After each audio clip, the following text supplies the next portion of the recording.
César Iván Ayala Guzmán.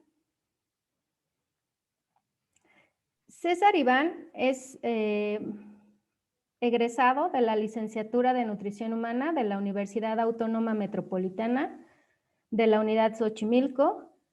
Tiene una maestría en Ciencias del Deporte por la Escuela Nacional de Entrenadores Deportivos, con reconocimiento como mejor promedio de generación y mención honorífica, y actualmente se encuentra estudiando el doctorado en Ciencias Biológicas y de la Salud en la Universidad Autónoma Metropolitana de la UAM Xochimilco. Entre todo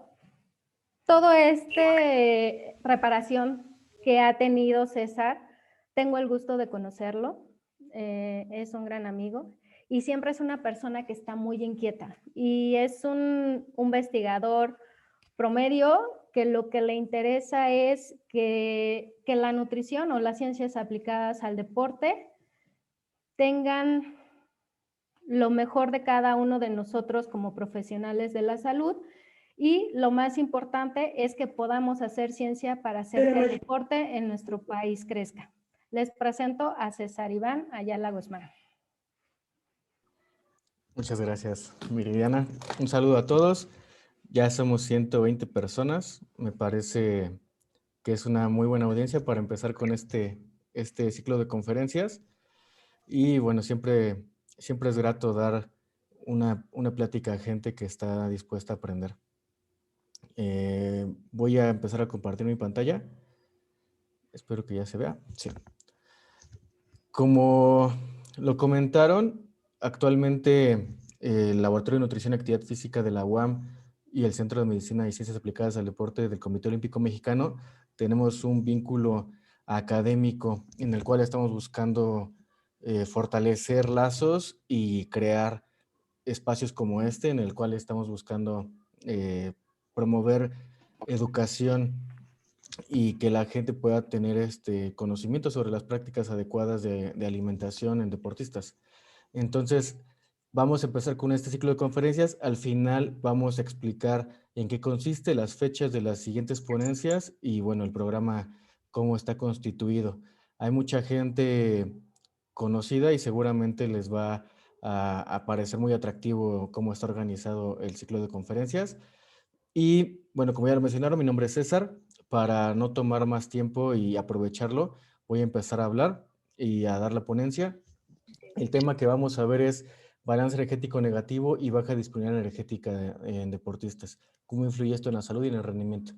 Esto surge por un proyecto que mencionaré al final para gente si hay atletas conectados, si hay entrenadores o entrenadoras, si hay personal de alguna federación deportiva. Al final también va a haber una invitación para que participen en un proyecto en el que estamos trabajando. Bueno, vamos empezando. Como ya lo sabemos, los atletas son un grupo de personas que pueden llevar su físico al extremo, ya sea por cambios en composición corporal o por las cargas de entrenamiento que tienen. Puede que entrenen 500 a 1000 horas al año de entrenamiento, y también dependiendo de la disciplina deportiva, no necesariamente para todas, pero para la mayoría de las disciplinas deportivas se considera que para el éxito competitivo se busque que la persona tenga bajo porcentaje de grasa, bueno, baja masa grasa y elevada musculatura. Entonces, como les dije, es dependiendo del deporte. Hay deportes que no necesariamente lo requieren de esta forma. Y también existen altas fluctuaciones en el gasto energético. Hay momentos en los que va a gastar más energía, hay momentos en los que no gasta tanto, y esto va a depender de la fase de preparación física en la que se encuentre. Y aún así la persona puede estar gastando más o menos energía en la semana, día con día. Entonces, es importante que podamos evaluar esto. Además de que este grupo de personas pueden estar expuestos a ambientes que promuevan prácticas inadecuadas o alteraciones psicológicas. Estar en un ambiente en el cual, por ejemplo, deportes de combate, deportes de categoría de peso, en el cual se busca que tengan cierto pesaje para que puedan competir, o que los entrenadores, amigos, familia, los medios, tengan esta influencia en la cual buscan que el deportista tenga cierto físico, ¿no? Y ahí se han dado cuenta últimamente de casos de deportistas que la gente, bueno, ha tenido una influencia sobre la opinión que tienen sobre el físico simplemente, ¿no? Entonces, esto puede llevar a que los deportistas hagan prácticas inadecuadas, que puedan comprometer su salud o su rendimiento deportivo. Y además de esto, la vida deportiva es considerable, ya que no es lo mismo un deportista que lleva un año expuesto a estas situaciones a un deportista conformado que lleva 5, 10 o más años en esto, ¿no? Entonces, lo más importante, y es por eso que está negritas, son las fluctuaciones del gasto energético, que es lo que compete en este tema. Y hay algo que se llama, o que se le ha denominado la hipótesis del ejercicio extremo, y quiere decir que una persona con altos volúmenes de entrenamiento puede tener los mismos riesgos a la salud que una persona que tiene menores cargas de trabajo. Ahora, por ejemplo, como lo podemos ver en esta imagen de la izquierda, los riesgos a la salud son elevados en personas sedentarias, que el trabajo que tienen es bajo.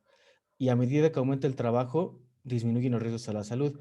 Este recuadro de aquí son las recomendaciones internacionales de la Organización Mundial de la Salud, y llega un punto en el que cuando el volumen de entrenamiento es tan alto, el riesgo a la salud puede ser mayor, y esta es la hipótesis del ejercicio extremo. ¿Y a qué se debe esto? Generalmente cuando son altas cargas de trabajo y la recuperación es inadecuada, puede conllevar a un síndrome de sobreentrenamiento que puede afectar fisiológica y psicológicamente, y va a conllevar las alteraciones que vamos a ver más adelante. Entonces, uno de los factores clave para promover la recuperación en deportistas es la alimentación adecuada o el consumo apropiado de energía. Entonces, es importante que lo tengamos desde ahorita en cuenta, que no necesariamente más volumen de entrenamiento es mejor, ¿no? Siempre y cuando este esté acompañado de una recuperación apropiada y prácticas apropiadas de alimentación. Y aquí lo que podemos ver es un ejemplo de un modelo de planificación física clásico, en el cual la línea roja es el volumen de entrenamiento, la línea azul es la intensidad del entrenamiento. Como regla general, cuando el volumen de entrenamiento es alto, la intensidad es baja, y cuando aumenta la intensidad, disminuye el volumen. Pero estos momentos en los que está marcado con esta flecha me está diciendo que son puntos clave para la recuperación, porque es cuando hay mayor volumen de entrenamiento o mayor intensidad de trabajo. Y como lo pueden ver, durante las fases de preparación física del deportista va a haber momentos en los que el volumen o la intensidad va a ser mayor, y va a haber momentos en los que va a ser menor. Y es por eso que principalmente cuando hay mayor volumen de trabajo, mayor intensidad, se tiene que buscar una recuperación. Y la carga de energía va a ser esencial. Aquí en la derecha podemos ver cómo, dependiendo de la fase de preparación física, en un modelo clásico, la energía va a ser mayor a medida que te acercas a la competencia. Y ya en la fase de descanso o en la fase general, en comparación con la fase específica competitiva, la energía que se requiere es menor. En descanso general en comparación con la competitiva o específica, y lo mismo va sobre la carga de carbohidratos, grasas, líquidos y proteína. Ahora, esto es muy general, solo es como para ejemplificarlo, sino que puede haber variaciones dentro de la misma etapa en el día a día, ¿no? Pero es para que se tenga en cuenta que, dependiendo de los momentos de la preparación física, una adecuada alimentación es ideal para las demandas físicas que tenga la persona. Y como podemos ver en este gráfico, aquí esto está representando el gasto energético total de una persona, y me está diciendo que a la izquierda es una persona sedentaria y aquí a la derecha es una persona físicamente activa. ¿Y qué pasa? Que el gasto energético se divide en tres fases. Uno es el gasto energético que gastamos por actividad física, que es la parte azul; la termogénesis por la dieta, que es toda la energía que se gasta para digerir, absorber, transportar y utilizar los nutrientes que a partir de la dieta; y el otro es el gasto energético basal o en reposo, que es si estuviéramos acostados todo el día, la energía que gastamos para sobrevivir, ¿no? Temperatura, sudoración, y todo lo que conlleva que nos mantengamos con vida. Y son funciones involuntarias. Ahí disculparán a mi perro. Eh, y a la derecha, ¿qué quiere decir? Que pasa lo contrario. En una persona físicamente activa, el principal gasto energético que influye en el total es el gasto energético por actividad física, y en menor medida la termogénesis por la dieta y la energía para sobrevivir. Una persona físicamente activa, un deportista, puede requerir hasta 4 o 5 veces más de energía basal. Una persona en reposo puede requerir 1800 calorías.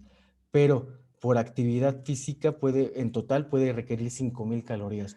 Entonces, esto es algo clave porque en nutrición aplicada al deporte, de las cosas más complicadas de evaluar es el gasto energético por actividad física.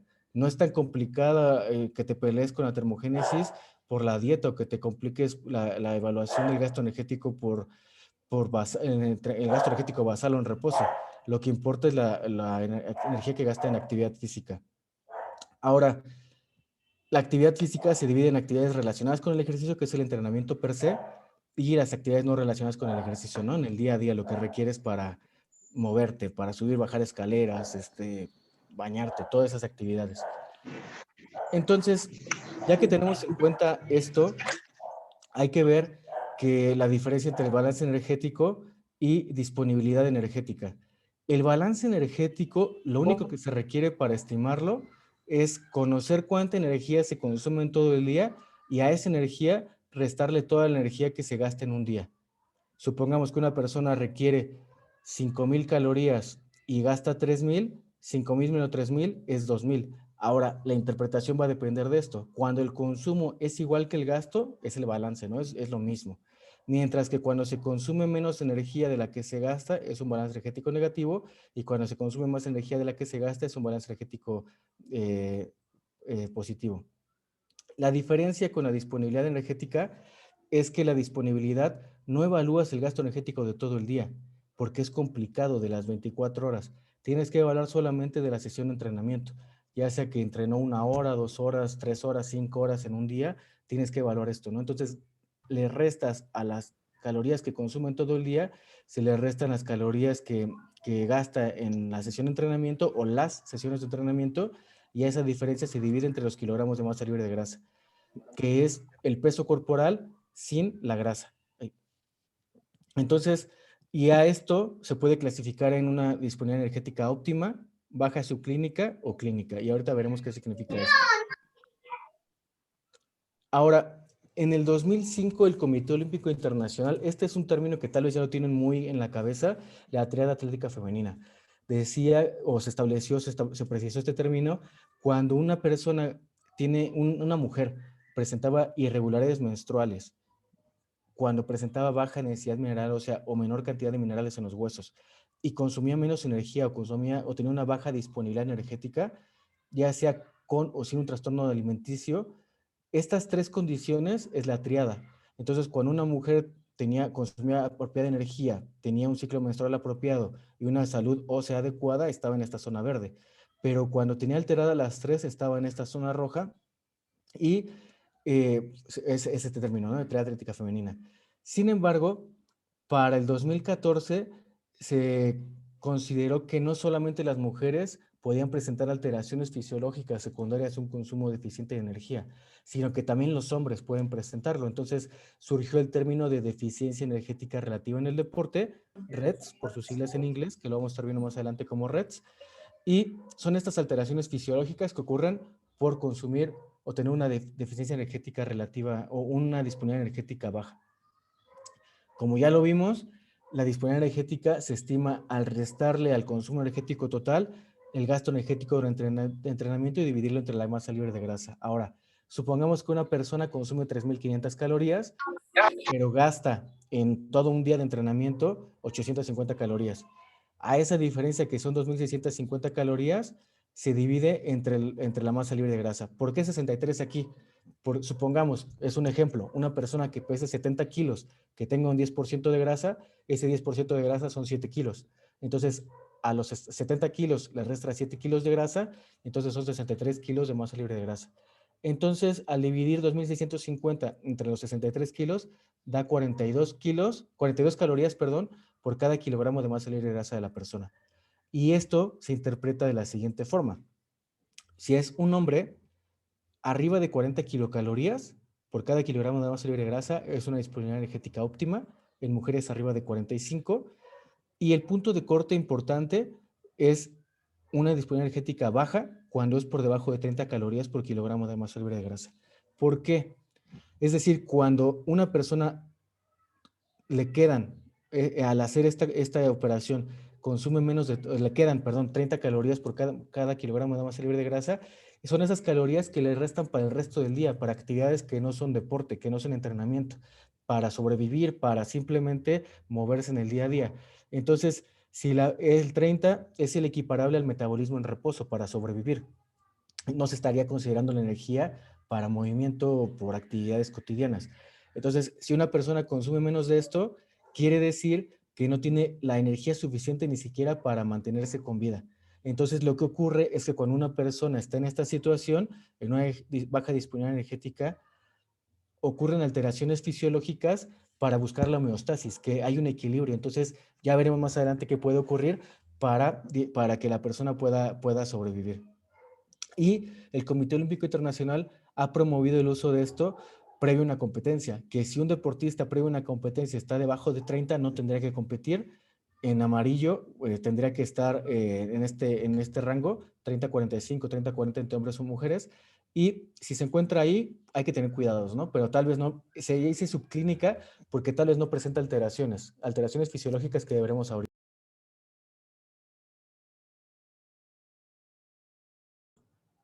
Se silenció Listo, su... ya, listo.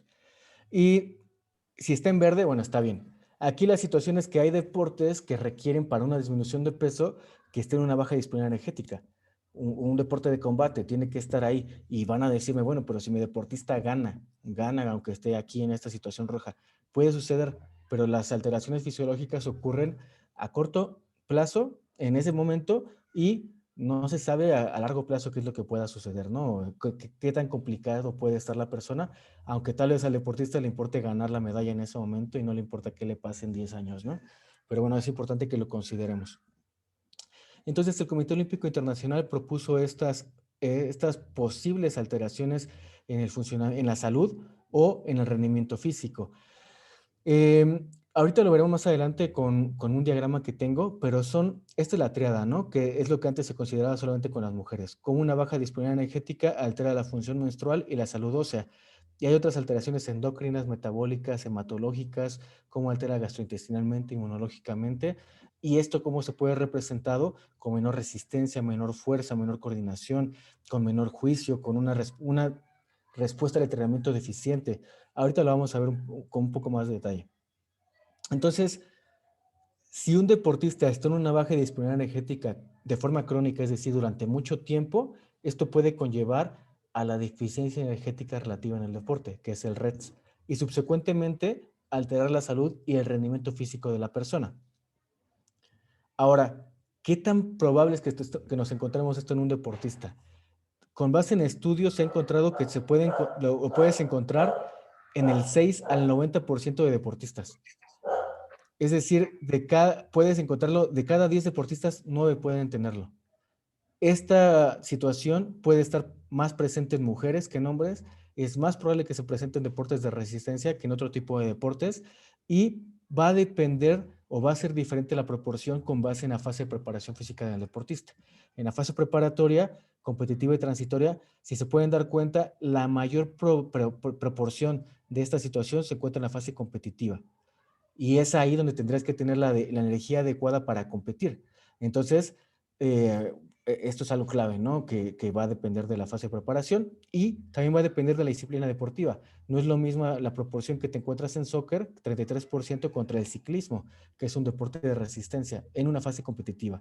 Entonces, hay muchos huecos que hay que considerar, no solamente generalizar, ¿no? Este diagrama lo que me está diciendo es que cuando una persona consume tiene una baja disponibilidad energética, esto puede presentar alteraciones fisiológicas. Ya sé que se eleva el perfil de lípidos, que disminuye la glucosa, disminuye la presión sanguínea, disminuye el gasto energético en reposo. Hay alteraciones hormonales como disminuye T3, aumenta cortisol, disminuye IGF-1. En algunos estudios disminuye la grelina, leptina, que es para el apetito, y la sensibilidad de la insulina aumenta. Estas son algunas alteraciones, ¿no? Pero también ocurre que si el deportista está expuesto o expuesta a un ambiente de alto rendimiento, no es lo mismo que ocurra en deporte recreativo que en alto rendimiento, puede que haya alteraciones psicológicas o conductuales que conlleven a que se compliquen o o estas mismas alteraciones fisiológicas generen estas alteraciones conductuales o psicológicas, ¿no? Entonces va todo contra todo. Psicológicamente puede conllevar que un deportista que esté en alto rendimiento pues le restrinja la alimentación, o por el propio deporte le digan, no sé, estás gordo, entonces no vas a comer, o la persona sin que se lo digan empiece a comer menos porque ve que sus compañeros tienen cierta composición corporal, ¿no? Porque hay muchos mitos en la nutrición. Eh, Generalmente va sobre el consumo de carbohidratos o proteína. Puede que haya tracones o purgas, es decir, que coman mucho y después vomiten, hay insatisfacción corporal, hay baja autoestima. Para no detenerme tanto en esto, voy a explicar brevemente las conductuales.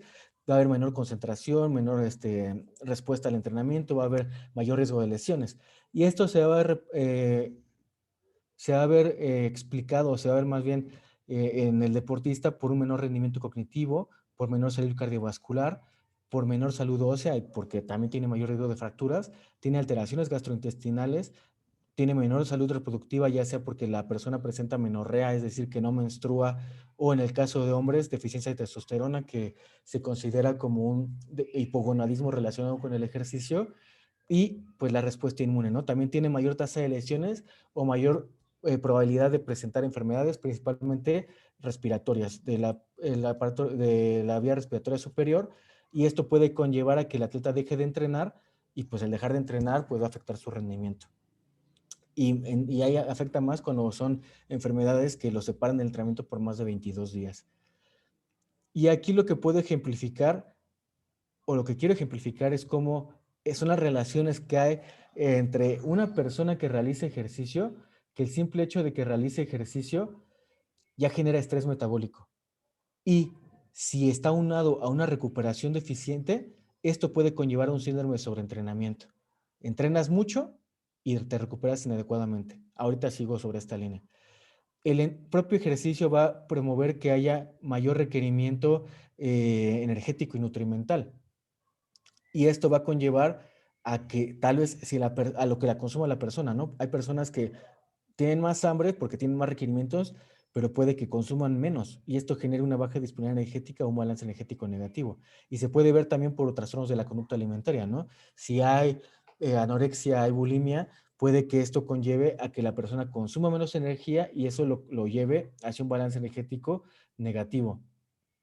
Y esto entonces, el bajo consumo energético, ya sea por disponibilidad energética o balance energético, promueve que haya un proceso inflamatorio. Cuando entrenamos y tenemos alta carga de trabajo, lo que ocurre es que se secretan citocinas pro y antiinflamatorias. Después del entrenamiento, 24 horas es un proceso inflamatorio y de las 24 a las 72 horas es un proceso antiinflamatorio. Si nos recuperamos inadecuadamente por descanso físico, dormir o por comer menos energía, vamos a permanecer en un proceso inflamatorio y no nos vamos a desinflamar, por así decirlo. Entonces, va a haber este síndrome de sobreentrenamiento que va a conllevar a que tenga menor respuesta al estrés, me esté lesionando más, mi densidad mineral ósea, la cantidad de mis huesos sea menor, y eso también puede conllevar a que tenga una función hormonal deficiente, progesterona, testosterona, estrógenos estén disminuidos, y todo esto pues va a influir en el rendimiento físico de la persona. Si tengo un bajo consumo energético, mi sistema inmune no funciona apropiadamente y por lo tanto tengo mayor probabilidad de estar en un proceso inflamatorio o de lesionarme. Y además, el estrés, por ejemplo, el estrés, la ansiedad, puede conllevar a que me inmunosuprima, ¿no? Porque a mayores tasas de estrés disminuye la inmunología, la respuesta inmune.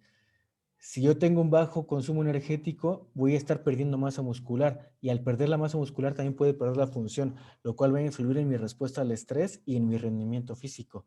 Si yo consumo menos energía, voy a tener menor acumulación de glucógeno, voy a tener depleción de grasa corporal, la grasa va a influir en mi función hormonal y pues al final también influye en mi rendimiento ambas, ¿no?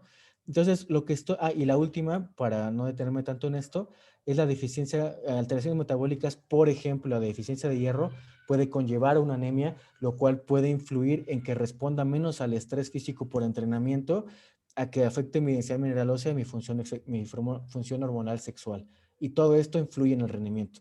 Entonces, este es un ejemplo de cómo el hecho de que una persona tenga un estrés físico por entrenamiento, consuma menos energía y esto conlleve un baja disponibilidad energética o un balance energético negativo, va a afectar todos estos sistemas y por lo tanto, o puede afectar, no necesariamente en todos, y puede influir en mi rendimiento físico. Y esto va a ser más visible en personas que llevan mucho tiempo en esta situación de baja disponibilidad energética o bajo un balance energético negativo. Por ejemplo, un deporte en el que un deporte de arte competitivo, no sé, natación artística, en el cual los o las entrenadoras siempre las quieren con bajo peso o baja grasa. Y si siempre están así, pues va a estar en esta situación. Entonces, eso es a lo que voy, ¿no? Hay que tener cuidado con esto. En el caso de deportistas juveniles, o para que lo tengan en mente, deportistas menores de edad, adolescentes, escolares, la baja disponibilidad energética puede conllevar a que se esté lesionando más, que tenga una baja estatura para su sexo y su edad, que desarrolle conductas alimentarias de riesgo como anorexia, bulimia, que tenga irregularidades menstruales, en el caso de las mujeres como amenorrea, o en el caso de los hombres, menor producción de testosterona, menor salud ósea y mayor riesgo de fracturas y pubertad tardía. Entonces, es importante considerar que en deportistas juveniles, una etapa de crecimiento, la energía es necesaria para que crezcan y se desarrollen apropiadamente. Y además que tengan energía para el entrenamiento, para que puedan cubrir las necesidades de este. Entonces, esta energía es importante para que sinteticen tejido, es decir, para que aumente su peso, por ejemplo, y para que tengan reservas energéticas por el entrenamiento. Y además hay que considerar que hay mucha variabilidad en los deportistas juveniles, ya que pues ya vimos que influye la alimentación, influye el plan de entrenamiento, influye el estado actual de la persona y la etapa de maduración. Sin embargo, ¿qué efectos en la salud se han reportado? Está de mayor a menor, en el cual principalmente la principal alteración que ocurre por un consumo energético deficiente durante mucho tiempo es que el metabolismo en reposo disminuye. Y esto disminuye porque tu cuerpo pues quiere mantener energía, quiere ahorrar la mayor cantidad de energía, entonces, para sobrevivir. Y hace estas alteraciones para buscar esta homeostasis. Tiene alteraciones gastrointestinales, el 55%, psicológicas como las que vimos, estrés, ansiedad o problemas ya de irritabilidad, ¿no? Desórdenes menstruales en el caso de mujeres, la salud ósea, la salud inmunológica, funciones hematológicas están alteradas y lo que les había comentado, 24% de los deportistas dejan de entrenar por más de 22 días porque se lesionan. Entonces, estos son los principales riesgos a la salud que están presentándose en deportistas con un consumo deficiente de energía y en la cuestión del rendimiento, pues están lesionando más y por lo tanto rinden menos. Pueden competir lesionados, lesionadas, pero pues el rendimiento no va a ser el mismo. Tienen menor resistencia, están más irritables, tienen menor respuesta al entrenamiento, es decir, por más que tú busques un entrenamiento para, no sé, aumentar masa muscular, la respuesta que tengan este entrenamiento va a ser deficiente. Entonces, son estas alteraciones que pueden ocurrir por esta deficiencia energética. Ahora, ¿qué pasa? Cuando no podemos evaluar objetivamente la disponibilidad, existen métodos de evaluación indirectos. Es decir, yo no necesito evaluar el consumo energético de todo el día, el gasto energético en entrenamiento y la masa libre de grasa. Puedo considerar, no está muy aceptado, pero se puede decir, por ejemplo, una mujer que ya tenga menorrea, me está diciendo que ha estado expuesta a un consumo energético deficiente durante mucho tiempo y por lo tanto la puedo considerar que esté en un balance o una disponibilidad energética deficiente. Sin embargo, está discutido porque puedes tener disfunciones menstruales por otras cosas, puedes tener un desorden alimentario por otra cosa, no necesariamente porque entrenes en un deporte de resistencia o una disciplina deportiva prolongada, significa que lo vas a estar teniendo, ¿no? Pero bueno, las personas que también tienen un bajo índice de masa corporal o que participan en un deporte magro tienen mayor probabilidad de presentar estas alteraciones. Un deporte magro son aquellos en los que se califica o sea, una calificación competitiva o estética con base en la percepción del cuerpo, ¿no? Por ejemplo, en clavados. Se busca que tengan cierto ideal de físico, ¿no? Para que sea más estético. En el caso de natación artística, por ejemplo, ¿no? Que las entrenadoras siempre las quieren delgadas.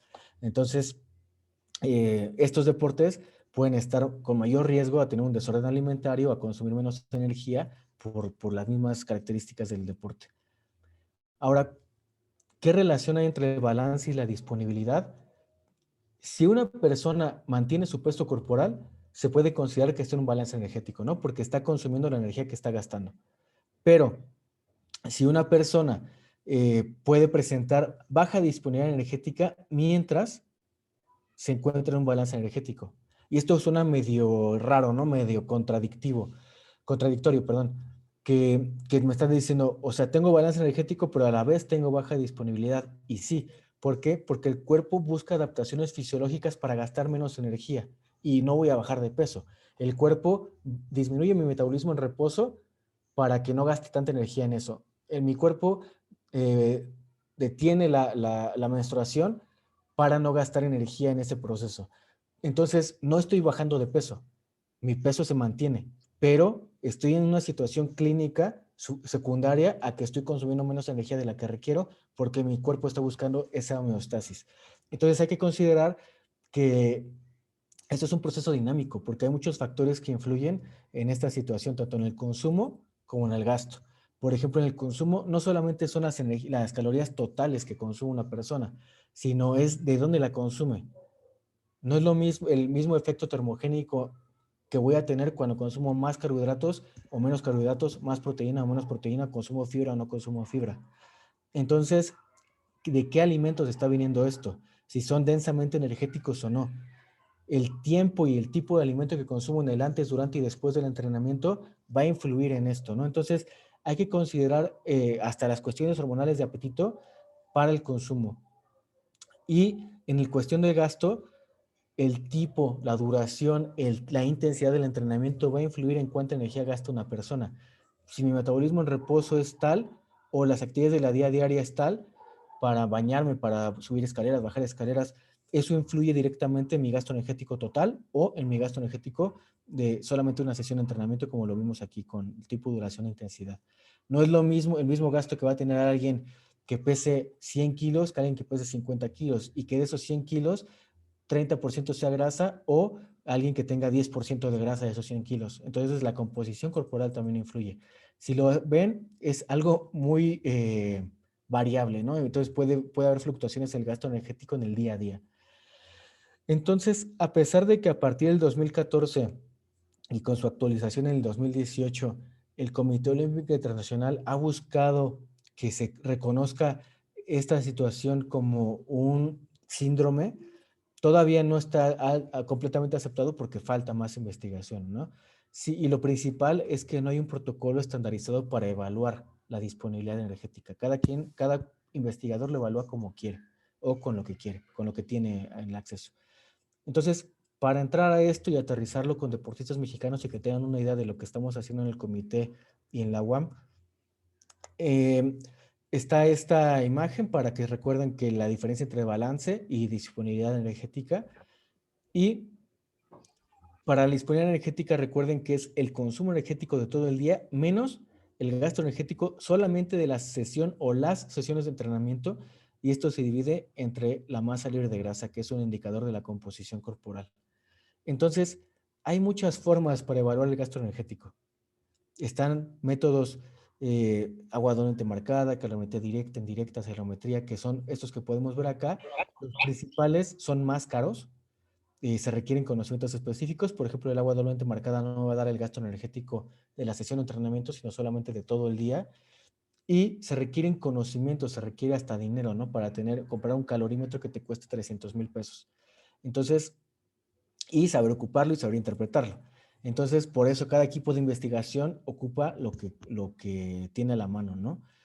Sobre lo mismo pasa con el consumo energético. Hay diferentes formas, ya sea por recordatorio de 24 horas, se registran los alimentos que se consumen durante toda una semana, se pregunta a la persona cuáles los alimentos que consumes habitualmente, se pregunta sobre la frecuencia de consumo de alimentos o simplemente observación directa, estar pegado con él o la deportista y ver que come, desayuna y cena. Por eso requiere mucho tiempo y mucha energía. Y después es cómo lo voy a evaluar. Hay softwares que lo analizan. Por ejemplo, a partir de fotografías. Estas son fotografías que ocupamos en la UAM, de cómo le pedimos a los deportistas que nos manden la fotografía de todo lo que comen, de diferentes ángulos. Por ejemplo, no es lo mismo ver la taza desde arriba. Aquí ya puedo ver la marca hasta dónde está lleno, una estimación. Con los cubiertos a los lados puedo ver de qué tamaño, me doy una idea del tamaño del plato. Y no es lo mismo ver la profundidad del plato o de la taza cuando lo vemos también de perfil, ¿no? Entonces, son formas en las cuales lo podemos evaluar. Y la masa libre de grasa, hay muchos métodos. Y la referencia siempre ha sido, bueno, la disección de cadáveres, ¿no? Pero el estudio de Bruselas fue el que inició esto y a partir de ahí se han validado otros métodos. En lugar de que te pongas a que te esperes a que la gente muera y cortes huesos, cortes piel, cortes todos los órganos y las secciones y los peces, ocupas uno de estos métodos. Lo más común tal vez para deportistas es que les apliquen antropometría, ¿no? Esta imagen de acá, en la cual evalúan anchuras, pliegues, dimensiones, circunferencias y a partir de ahí estiman la composición corporal. Pero hay métodos más elaborados como el DEXA que tenemos aquí, que es a partir de rayos X, o la impedancia eléctrica, que es a partir de una corriente eléctrica. Lo mismo, una impedancia eléctrica puede costar 200,000 pesos y más de 300,000 pesos un DEXA. Entonces, pues no todas las personas pueden tener acceso a esto, ¿no? Y ahorita veremos por qué lo menciono. Entre el Comité Olímpico Mexicano y la UAM Xochimilco, el Laboratorio de Nutrición y Actividad Física específicamente, antes de la pandemia comenzamos un protocolo de evaluación con deportistas. La pandemia nos detuvo, ¿no? Hasta ahorita tenemos datos con 10 deportistas, pero bueno, ya vemos que ya vamos para un año con esta situación, en la cual ahorita voy a presentar la información de 10 hombres, en la cual evaluamos composición corporal, todo lo que, composición corporal y gasto energético en reposo principalmente en la UAM y todas las sesiones de gasto energético en el Comité Olímpico Mexicano. Volviendo a esto, ocupamos este software para evaluar la ingesta energética, que es un software del Instituto de Agricultura de Estados Unidos, que es un software validado. Ocupamos calorimetría directa, que es un método objetivo para evaluar gasto energético en la sesión de entrenamiento mediante frecuencia cardíaca y diferentes métodos de estimar la composición corporal. Por antropometría ocupamos 3 ecuaciones y con otros 2 métodos más caros y más subjetivos. ¿Qué podemos ver? En esta muestra de 10 deportistas, lo que ocurre es que la masa libre de grasa va a ser diferente dependiendo del método. La referencia es esto, tiene 69 kilos de masa libre de grasa, pero con antropometría me dan más. Entonces, las estimaciones de la disponibilidad energética van a ser diferentes porque simplemente varía dependiendo del método que yo ocupe. El gasto energético en promedio, en el entrenamiento gastaban 900 calorías. Entre semana gastaban 1057 y en fin de semana 520. El gasto energético total era de 3610 en promedio y el consumo de energía era de 2900. Desde aquí estamos viendo que hay una diferencia. Están gastando más energía en promedio que la energía que están consumiendo. Es una diferencia de más o menos 650 calorías. Ahora, dependiendo de la forma en la que yo evalúe la disponibilidad energética va a ser diferente. Recuerden que el punto de corte en hombres, o bueno, en hombres y mujeres, es que si consume debajo de 30 calorías por cada kilogramo de masa libre de grasa, me va a estar presentando alteraciones fisiológicas. Y dependiendo del método me puede dar 31, 31.6, 30.3, 33.4, 35. Entonces, la clasificación que yo le voy a dar o mi plan de acción nutricional va a ser diferente en este que tiene 30 que en este que tiene 35. Entonces, desde aquí vemos las diferencias de que no hay un protocolo estandarizado para evaluarla, ¿no? Y esto es lo mismo en números, pero para que se den cuenta que en promedio, esto es disponibilidad energética, que es lo que acabo de mencionar, pero balance energético, en promedio están consumiendo 251 calorías menos de las que gastan. Pero hay deportistas que pueden consumir 1200 calorías menos de las que gastan. Y hay quienes pueden consumir 760 más de las que gastan. Y hay variabilidad en el día a día. Bueno, antes de eso, con base en el autorreporte que tuvimos, la tasa de lesiones que reportan va a ser diferente cuando clasificamos. Por ejemplo, en el caso de personas que evaluamos la disponibilidad energética con mi método de referencia, que es con DEXA, que es con rayos X, ninguno me está diciendo que tiene lesiones ni enfermedades. Y solamente 20 me están diciendo que tienen alguna alteración de la conducta alimentaria. Mientras que cuando yo empiezo a evaluar con otros métodos, este 0% sube a 20, 40 o 50%. O sea, te pueden decir la mitad que se están lesionando. Entonces, desde aquí, las asociaciones que existan con otros resultados como lesiones, como enfermedades, como un trastorno de la conducta alimentaria, van a ser diferentes dependiendo de la forma en la que yo evalúe la disponibilidad energética. Y para ya estoy terminando, aquí podemos ver cómo el consumo de energía puede variar en el día a día, en una semana. Cómo en el sexto día esta persona está consumiendo 3.100 calorías, 3.200 redondeando, y en el día 1 está consumiendo 4.200. Hay una diferencia de 1.000 calorías. Entonces, habría que ver, y bueno, aquí este es el consumo a partir de macronutrientes. Habría que ver el gasto de este día, ¿no? Del día 1, día 6, día 7. Viéndolo así, nosotros tendríamos que ver, no puse la diapositiva, se me barrió, pero en este caso, los días que está consumiendo menos energía son los días que tiene menor disponibilidad energética, porque está gastando más energía en el entrenamiento.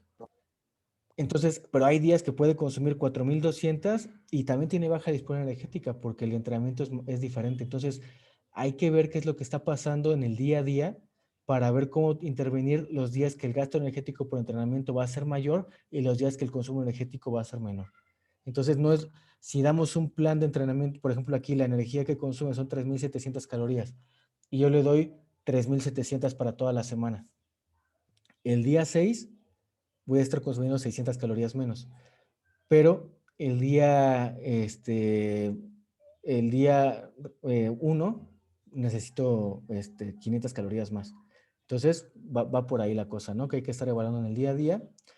Y este ya es lo último, son 2 diapositivas en las cuales como con deportistas juveniles, lo hicimos a partir de la UAM solamente, con la selección de la Ciudad de México de natación artística, selección juvenil, en promedio tenían 13 años, y se evaluó el gasto energético en la alberca olímpica, y lo que se vio es que todas las niñas tenían baja disponibilidad energética.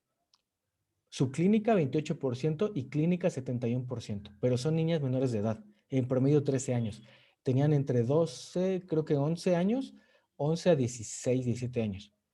Entonces, que ya te estén diciendo que 7 de cada 10 niñas tienen baja disponibilidad energética y que 3 de cada 10 tienen baja disponibilidad energética subclínica, ya es un dato importante.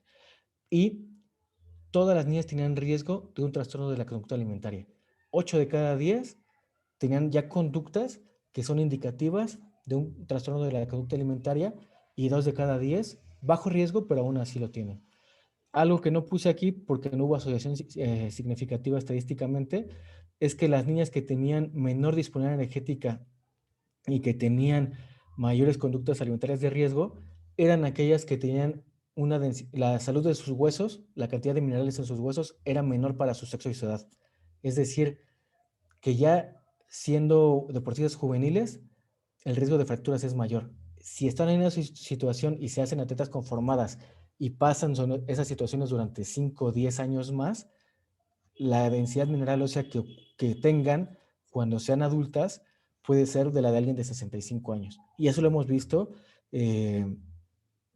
con los deportistas que hemos evaluado. Deportistas de 20 años, 25 años, tienen la mineralización de los huesos de alguien de 60 años. Entonces eso también es importante. Para quienes nos estén escuchando, que sean deportistas, que sean entrenadores o que pertenezcan a alguna federación deportiva, les queremos hacer la invitación. Aquí está tapado un código QR y un link para una encuesta virtual. Es un estudio que estamos haciendo en el cual queremos evaluar cómo hay una relación entre el rendimiento físico y biomarcadores del estado de nutrición, estado muscular, sobreentrenamiento e inflamación en deportistas seleccionados nacionales. Es un estudio gratuito en el cual se van a evaluar indicadores de inflamación, se van a evaluar hormonas, se van a evaluar pruebas de esfuerzo, se va a evaluar, vamos a hacer una evaluación completa y no tiene costo. Lo único que tienen que hacer es ayudarnos contestando una encuesta virtual y sobre eso nos vamos comunicando con ustedes. Si están en esta situación de pertenecer a una federación, ser un deportista seleccionado nacional o conozcan y tal vez sepan que le interese, le pueden decir a la gente que se comunique conmigo o con el Comité Olímpico Mexicano, específicamente con la dirección de el Centro de Medicina del Deporte, y les haremos llegar esta encuesta para, para que sean calificados y se les considere para un estudio completo para la competencia que les interese. Pues quiero agradecer su interés, su asistencia, me pasó por 5 minutos. Vamos a dejar un espacio para ver si hay preguntas. Son mis medios de contacto y en esta página de acá trato de subir información relevante con temas de salud y actividad física y nutrición deportiva. Sería todo y voy a dejar de compartir la pantalla para que haya una sesión de preguntas, si es que hay tiempo. No sé, aquí el comité organizador que me diga. Ok, esperamos preguntas y respuestas, preguntas. Omar Díaz nos comenta que qué tanto se sacrifica la talla en las niñas. ¿Qué tanto se sacrifica la talla en las niñas? Específicamente en las niñas, sobre los estudios que han estado ocurriendo hasta la fecha sobre disponibilidad energética han ocurrido con poblaciones moderadamente activas y no se le da mucho seguimiento. Yo ahorita no identifico el dato así tal cual de que te diga afecta 1 centímetro, 2 centímetros, 3 centímetros, porque es complicado llevar estos estudios durante mucho tiempo. Hasta ahorita los estudios realizados con población de deportistas juveniles son ¿cómo se dice?, efectos adversos a la salud posibles. Entonces es complicado ahorita, falta investigación en niños y es algo que estamos tratando de hacer con el Comité Olímpico Mexicano y el Laboratorio de Nutrición y Actividad Física. Ok, otra pregunta, César. Nos dicen, en el caso de las niñas de natación artística, ¿se tomó en cuenta aspectos sociales y psicológicos? No se tomaron en cuenta por el espacio y el tiempo que teníamos con ellos y para el fin de la investigación, el objetivo, tenemos características sociodemográficas que queremos considerar, pero aquí lo importante, el estudio que se hizo fue para identificarlas y a partir de ahí hacer un estudio completo. Y también ahí ocurrió una situación fuera del control, que es lo que pasa en la investigación, y fue justo antes de la pandemia, y antes de la pandemia fue cuando hubo una explosión de un calentador en la alberca y se detuvo todo porque hubo niñas lesionadas. Entonces no pudimos continuar con el proyecto, pero seguramente lo continuaremos después. Y consideraremos esto porque hay factores sociodemográficos que influyen en estas situaciones. Ok, nos mencionan que si las referencias expuestas son en atletas de alto rendimiento o en atletas juveniles. De ser en alto rendimiento, ¿en qué se cambiaría en atletas juveniles? ¿Qué cambiarías en atletas juveniles? Los principales reportes sobre efectos adversos a la salud, las referencias que puse, si las buscan, yo solamente puse las de deportistas altamente entrenados, porque hay deportistas recreativos dentro de esas referencias. Y hay variabilidad entre los estudios que consideran algo altamente entrenado, ¿no? Pero lo que pasa con juveniles es que si están en situaciones así, lo que se está viendo en adultos, se espera que a futuro lo estén presentando. Como lo digo, no hay un estudio que yo identifique donde hayan tenido un estudio longitudinal y hayan seguido a niños durante 5 o 10 años o más y vean si sí se está dando esto o no. Pero son supuestos teóricos de lo que puede ocurrir por estas situaciones de baja disponibilidad. Y como les mencioné, falta investigación en estos temas porque la principal investigación que hay y los resultados que se han dado hasta con el consenso del Comité Olímpico Mexicano se ha hecho con poblaciones de diferentes niveles de actividad. Entonces, no necesariamente todo esto se ha visto en deportistas de alto rendimiento, se ha visto con diferentes niveles de entrenamiento. Entonces, es por eso que es algo que está surgiendo a partir de 2018. Perfecto. Mariana también nos pregunta, no, Evelyn Michelle, ¿cómo se identifica la fatiga crónica en el deportista y el sobreentrenamiento? Depende de cómo lo quieras evaluar. Si lo quieres evaluar objetivamente, lo más sencillo puedes evaluar indicadores de sobreentrenamiento como creatinquinasa, si tiene elevadas citocinas, si tiene creatinina que está perdiendo, pueden ser indicadores.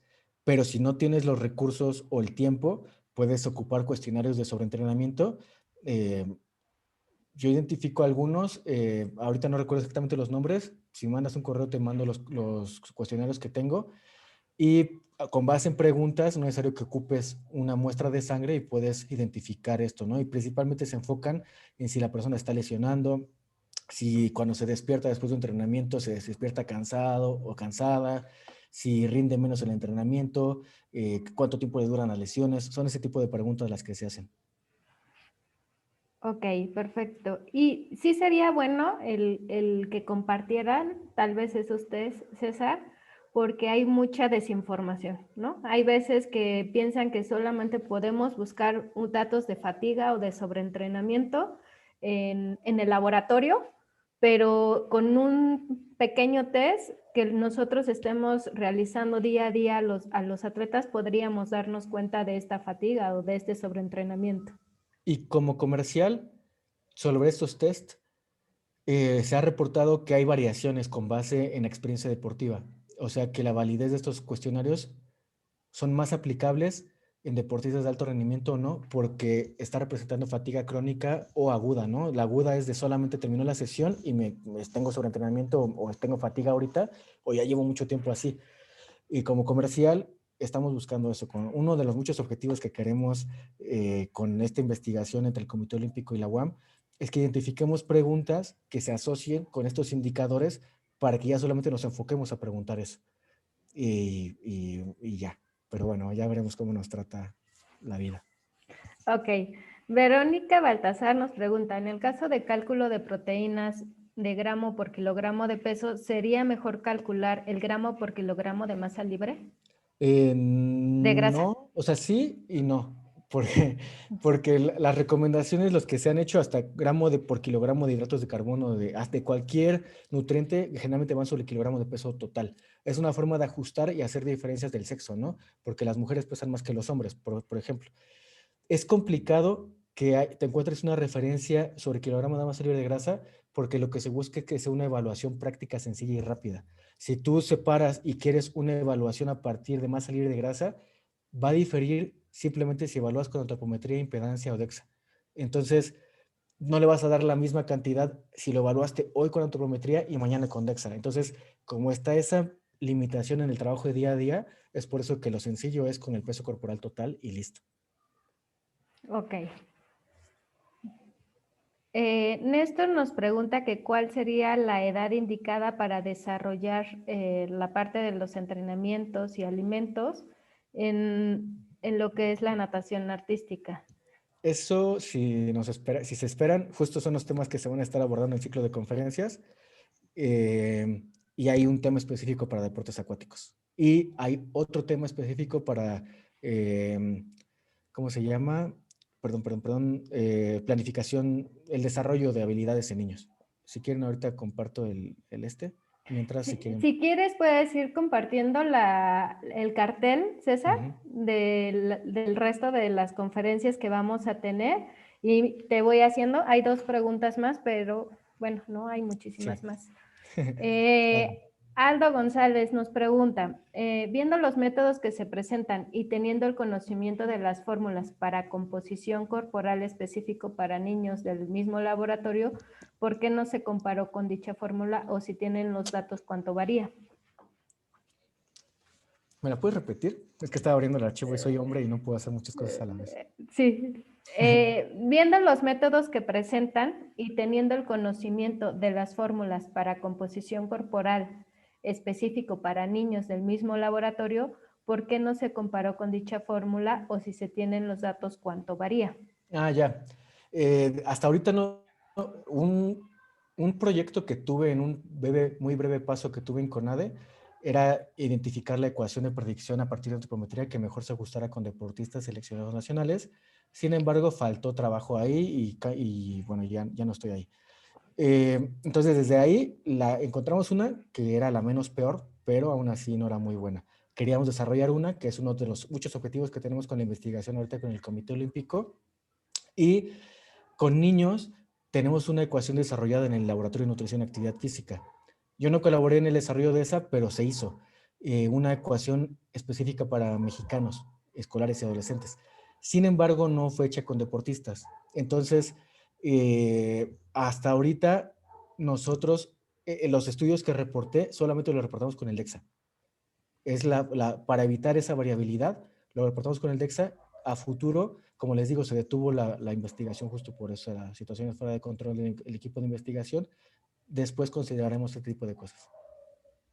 Que ese es otro comercial, que lo que ambiciamos nosotros es tener fórmulas para atletas mexicanos y de las diferentes disciplinas.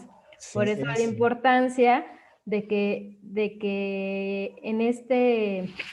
en este selecto grupo de atletas y que quieran participar, nos ayudaría mucho el que lo hicieran, porque nosotros tendríamos esta información para poder dotar a la ciencia mexicana de atletas mexicanos, ¿no? Porque todo lo que tenemos es de revistas internacionales o de publicaciones internacionales, y lo que se publica en México, desafortunadamente, es en atletas sedentarios o con baja actividad física, no propiamente el alto rendimiento.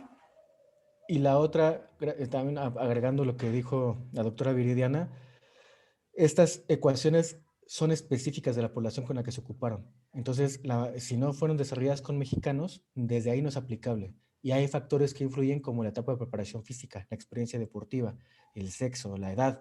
Entonces, siempre digo que es una fantasía erótica que tenemos de desarrollar estas ecuaciones, porque hay que considerar un montón de cosas. Es muy complicado. Nos llevará unos años, esperemos, si nos trata bien la vida, y esperemos que en unos años podamos desarrollar ecuaciones de predicción mexicanas considerando diferencias como las que acabo de mencionar. Ok. Oscar Manuel también nos pregunta, César, que si solo esta información se ve en deportes de resistencia o si también se presenta en clase de deficiencia en deportistas de musculación y fitness. También se presenta, pero lo que más está reportado en la literatura es en deportes de resistencia, pero se ha reportado, por ejemplo, con deportes de fisicoculturismo, de cómo esto tal vez no les interesa mucho para estar en el estrado, que tenga disminución de testosterona por la baja disponibilidad, por la pérdida que tuvo, ¿no? El corte que tuvo, que así le llaman, ¿no? Sí se reporta en estos estudios, se ha reportado con remo, se ha reportado con powerlifting, pero pues es poca la investigación que hay en otro tipo en otros deportes, porque es más difícil evaluar el gasto energético en esos deportes. Perfecto.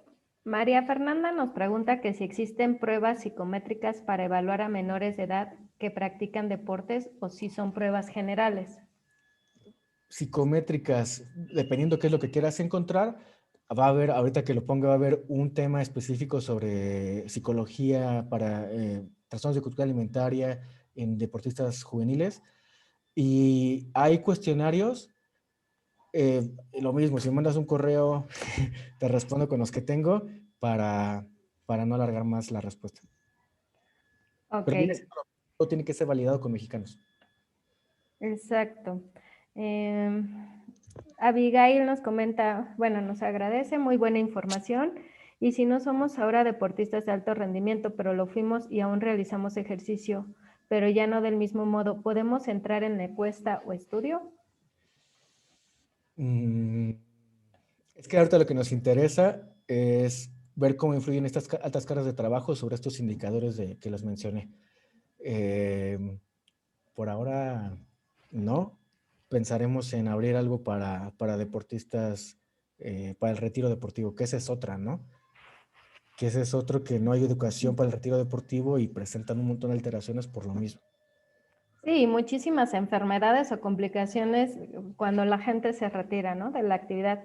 Como bien lo mencionabas, puedes gastar hasta 4,000 calorías en un día y de repente llegas y ya te retiras y ya no gastas los 4,000, pero sigues teniendo el mismo consumo energético, ¿no?, de los 2,500, 3,500, y pues ahí es donde el atleta o el exatleta se descompensa. O hasta ya después se dan cuenta que la densidad mineral ósea que tienen está muy disminuida porque estuvieron 10, 15 años en un periodo de privación energética.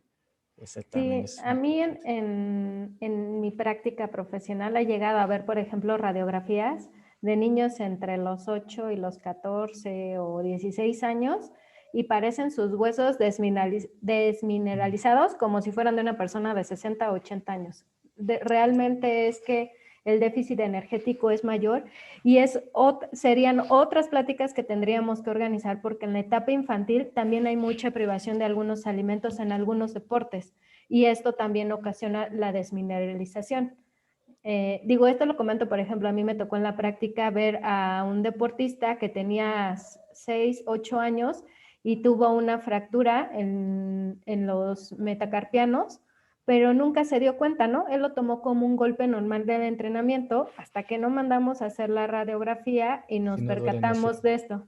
Entonces, y eran huesitos, aunque eran de niño y todavía no tenía el cartílago de crecimiento, vaya, por la edad que tenía, soldado, sí era necesario que ese hueso tú lo revisaras y se veía como el de una persona de tal vez de 40, 45 años, ¿no? Una posmenopáusica. Wow. Entonces, sí, esas relaciones sí es muy importante que se lleven a cabo. Y complementando esto, principalmente en la pubertad es cuando hay mayor mineralización ósea. Entre el 60 al 80% de la mineralización ósea que se puede tener es en etapa en crecimiento y desarrollo, pero más en la pubertad.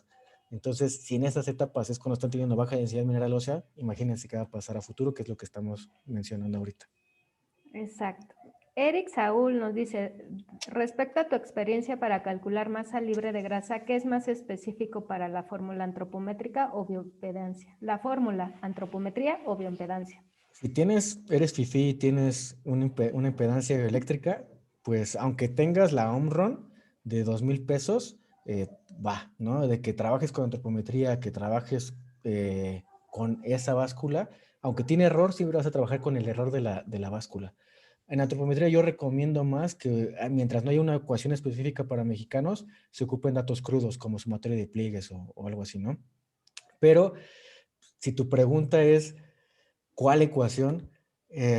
Cuando estuve en ese breve paso por la otra institución deportiva del país, no se tenía esto, y un problema que se tenía es que el nutriólogo, la nutrióloga de tal deporte, de tal vez deportes acuáticos, resistencia, fuerza, cada uno ocupaba la ecuación que quería. Entonces, de repente te llega y te dicen, tiene 10% de grasa, pero la evalúas con otro y tiene 12 y luego tiene 15. Entonces, o lo que hacían otros nutriólogos, falta ética, para bajarlos de peso, no bajaban de peso, pero decían, lo bajé de porcentaje de grasa. ¿Por qué? Porque ahorita ocupé la ecuación de fulanito y para mi reporte, para que no me regañen, pongo la de perenganito en la que sale menos. Entonces, para evitar eso, hicimos un estudio breve sobre identificar la mejor ecuación dentro de las limitaciones que se tenían con la antropometría que se usó. La de Jackson y Pollock, densidad corporal con Jackson y Pollock y después porcentaje de grasa con Siri o con Brosek. Jackson y Pollock, 3 pliegues y circunferencias, era la que mejor servía, ¿no? No digo que es la mejor, sino que era la menos peor de todas las que evaluamos. Y a partir de ahí, en el otro centro de entrenamiento deportivo del país, hasta donde yo me quedé, se estableció. A partir de hoy, todos los nutriólogas van a ocupar esta, porque es la menos peor. No sabemos si hay una mejor hasta ese momento. No sé si la sigan ocupando, ya no estoy ahí, pero bueno, ese es el aporte que te puedo dar. Ok. También nos preguntan, bueno, te felicitan, excelente ponencia. ¿Y qué método recomendarías para calcular la actividad física en atletas? Si tuvieras esa respuesta, hasta yo te la agradecería. Es que todo depende, como en la nutrición, todo depende del acceso a equipos que tengas, la información y el análisis que tengas. Actualmente nosotros lo que estamos haciendo, la forma más objetiva de evaluarlo, es a partir de calorimetría indirecta y monitoreo de frecuencia cardíaca, que es el estudio que estamos haciendo. Tomas calorimetría en reposo, calorimetría en prueba de esfuerzo, aquí necesitas estadística, porque ocupamos modelos de regresión lineal específicos para cada persona, para que sepamos la relación que existe entre tal frecuencia cardíaca con tanto consumo de oxígeno. Entonces, si yo sé que a 170 latidos está consumiendo tantos mililitros de oxígeno, eso se representa en energía. Entonces, es a lo que voy, tienes que saber estadística para que se asocie el monitoreo de frecuencia cardíaca de toda la semana y calcules la energía. Es algo muy elaborado, requieres calorimetría en reposo y prueba de esfuerzo y monitoreo de frecuencia cardíaca, pero es hasta ahorita lo que yo he identificado como mejor. Lo puedes hacer con equivalentes metabólicos, con METs, con una tabla, pero es inespecífico para deportistas porque el consumo energético es mayor que en población promedio. Pero bueno, no hay una respuesta tal cual para eso, depende de lo que tengas al alcance. Y dentro de lo que tengas al alcance, trata de tener la herramienta que te genere menos error en la estimación. Y creo que aquí es también importante mencionar la parte de que, que el nutriólogo pueda estar en campo o haga ese ejercicio tal vez a través de otro método, de que pueda contar el gasto energético que hay en los entrenamientos, porque no todos los entrenamientos son iguales, aunque muchos pensaran esa parte, ¿no? Hay entrenamientos en que, dependiendo del deporte, un día es físico-táctico, otro día es musculación, otro día es físico, que le denominan, otro velocidad, otro resistencia. Entonces, creo que sí es aquí importante que el nutriólogo del deporte siempre esté en campo y pues al final, aunque no haya una fórmula o una manera de expresarlo, tenga él sí pueda estar en campo y poder verificar estos gastos energéticos, ¿no? Para que no nos caiga en una deficiencia energética o en un desgaste, ¿no? Exacto. La estimación del gasto de energía en deporte es lo más complicado para mi parecer que de las tareas que tiene un profesional de nutrición aplicada al deporte. Exactamente. Ay, bueno, sí, porque otra pregunta era casi similar. ¿Cómo vas a estimar el gasto energético del ejercicio a realizar tomando en cuenta duración, ejercicio, intensidad, descansos? Frecuencia cardíaca y si tienes otro indicador como consumo de oxígeno, con eso. Ahora, hay monitores de frecuencia cardíaca que la marca ya te da las calorías. El problema es que ocupa ecuaciones del fabricante y no te dice cómo. O sea, nada más te dice, dame el sexo, la edad, el peso y consumo de oxígeno máximo. Y ya. Y con eso te lo estimo. De que trabajes con nada y que trabajes con METs, a que trabajes con lo que te está dando el monitor de frecuencia cardíaca y la aplicación, trabaja con el monitor de frecuencia cardíaca y la aplicación. A pesar de que no sepas qué ecuación está ocupando, pues, confiemos un poco, ¿no? En eso. Claro, a lo mejor ya sería algo para el futuro y lo que se busca en la ciencia, ¿no? ¿Sí? Y a lo que voy es, siempre vas a trabajar, si siempre trabajas con eso, siempre tienes esa probabilidad de error. Entonces la variación ya no va a ser por otra cosa, va a ser por el error que tiene la ecuación y listo. Y tienes que ir viendo cómo responde el deportista a la carga de energía que le estás dando. Si no evalúas después, no sabes si está sirviendo o no tu plan de acción. Ok. Seguimos teniendo preguntas. No sé qué tanto tiempo tengan la mayoría. Recuérdanos, por favor, cómo se va a inscribir o si nos puedes Sí, poner sí. tu diapositiva de Esto se va a correos. publicar brevemente o en los próximos días en la página del Comité Olímpico, también en la de la UAM Xochimilco, de la UAM. Y el primer tema es este que vimos hoy. Espero que les haya agradado, que hayan aprendido algo. El siguiente tema vamos a ir de lo general a lo específico. Entonces, primero va a ser hablar sobre por qué es importante que los niños eviten el sedentarismo y practiquen actividad física y ejercicio en niños y adolescentes. Después de ahí va la pregunta que dijeron, ¿no? La iniciación deportiva. ¿Un niño tiene que practicar para ganar o tiene que preocuparse antes por desarrollar habilidades psicomotrices? Eso es como la clave de esto, ¿no? La otra son recomendaciones nutricionales generales para crecimiento y desarrollo apropiado de niños y adolescentes. Después de ahí, trastornos de la conducta alimentaria en atletas juveniles. Después de ahí es el rendimiento deportivo y detección de talentos a partir de antropometría, bueno, sin antropometría, que son mediciones corporales. Después, estrategias de hidratación para atletas juveniles, porque esto es importantísimo para el rendimiento físico. Después de ahí, nutrición aplicada para atletas juveniles, deportes de conjunto. Después, nutrición aplicada de atletas juveniles que viven con diabetes, porque es más común que cada vez es más común que haya niños que viven con diabetes tipo 1 y practiquen algún deporte. y esto se puede extrapolar en cierta medida a un adulto, ¿no? Deportes de combate, deportes de fuerza, deportes de resistencia y deportes acuáticos. Si ya están adentrados en conferencias, en temas de nutrición aplicada al deporte, seguramente van a reconocer a muchos de los ponentes y van a aprender bastante. Esto va a estar publicado en los siguientes días. Y son Ok. libros para que llegue más gente. Y César, también nos puedes compartir la información para las encuestas, tu correo, para que te hagan llegar el correo de los Mi atletas de alto correo. rendimiento. Sí, claro. Ahí está. Tenemos, creo que 5 o 10 preguntas más.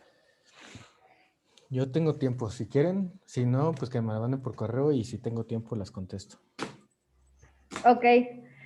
Uno dice que la desmineralización ósea es algo que tiene que ocurrir, pero no en un niño o no en un Sí, adolescente, ¿no? naturalmente va a Aquí ocurrir.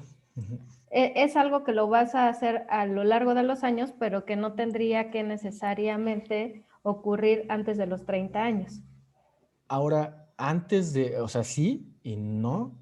O sea, puedes disminuir la desmineralización ósea. Por ejemplo, un adulto mayor no necesariamente tiene que tener un envejecimiento que implique que pierda mucha mineralización en los huesos y que eso implique riesgo de fracturas y complicaciones en un hospital.